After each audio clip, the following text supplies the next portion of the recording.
Hello guys, today we are going to talk about a book called Daring to Drive. My Life as an Academic Activist in a Kingdom of Men by Manal Al-Sharif. This was a Goodreads Choice Award of 2007. Well, basically, this book is based in the country in the Middle East called Saudi Arabia. The book is about Saudi Arabia and it's based in Saudi Arabia, and the writer is also from Saudi Arabia. Okay, so the book is by the writer called Manal Al-Sharif, who was born in the city of Mecca in Saudi Arabia on the April 25th, 1979. Okay, she grew up in a very religious family and a background, and she grew up in Saudi Arabia where there were very strict Islamic laws. Okay, she was divorced and she had a 5-year-old son, uh, and she was taking care of him. Uh, the year which she was born in was the same year that the fundamentalists took hold in Saudi Arabia. Okay, she used to burn her brother's CDs because they were considered haram and forbidden in her religion.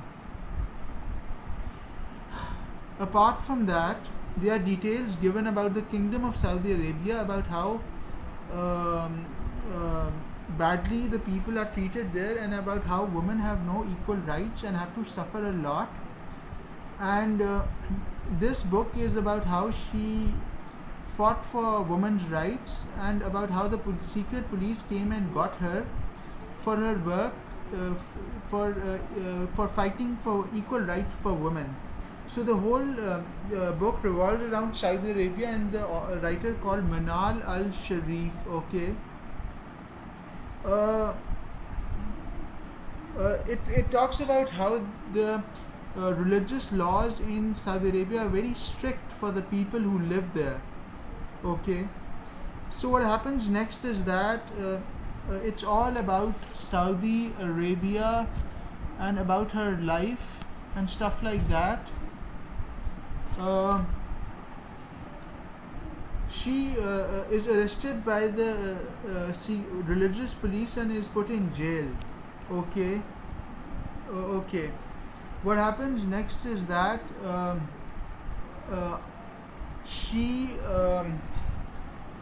she starts a campaign called Women to Drive campaign, in which she encourages women to speak up against the injustices done in the regime in Saudi Arabia, and she encourages women to dare to drive.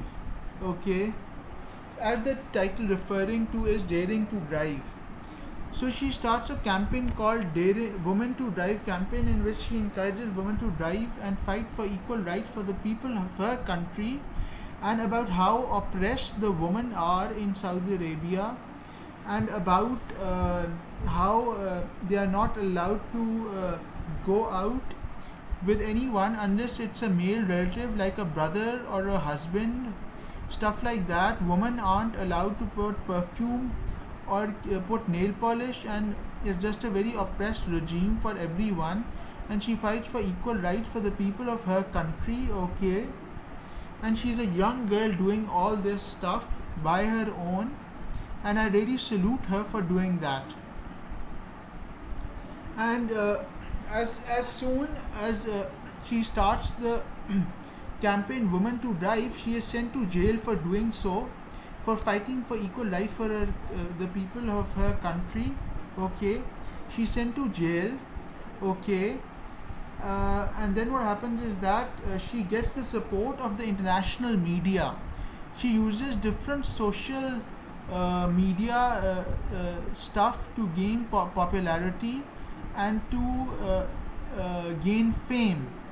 And she is named Time Magazine's 100 most influential people, and she gains a lot of support from people all over the world wishing her well, because she's fighting for equal rights for her country. Okay, and apart from that, um, she is called the Rosa Parks of Saudi Arabia. Okay, and it's about her family, It's about the strict laws in Saudi Arabia. It's about how women are not allowed to do anything that they want to, and there's so much oppression and injustice, religious extremism in the country. Okay, that's what happens in the book, guys. Apart from that, in the end, she fights for equal rights, and she's able to pass a law in the country in which women are able to drive. So after all her hardships, she is finally able to accomplish that goal of her, that women are able to drive in her country and have equal rights and are not discriminated against with men. This was a brilliant book and I really liked it, and if you people believe in human rights, democracy and women's rights and human rights, you must read this book because it's an essential read, and it was not even that long actually. It was hardly 295 pages long, by the way. Okay. Yeah. After that, I think what happens next is that she gets married again, and then she leaves her country, Saudi Arabia, and I think she shifts to Australia or some other countries. That's what's written in the acknowledgements, I think. Okay, what else happens in this book? Let me see what happens in this book. Yeah, that's what happens in this book, guys. It's about Saudi Arabia. It's about how she's a women's rights activist. Okay. It's about the Saudi police, the police of Saudi Arabia, the religious police which controls people's lives. It's about her life. It's about all that stuff. It's about the religious oppression in the country. It's about how the religious police is very strict.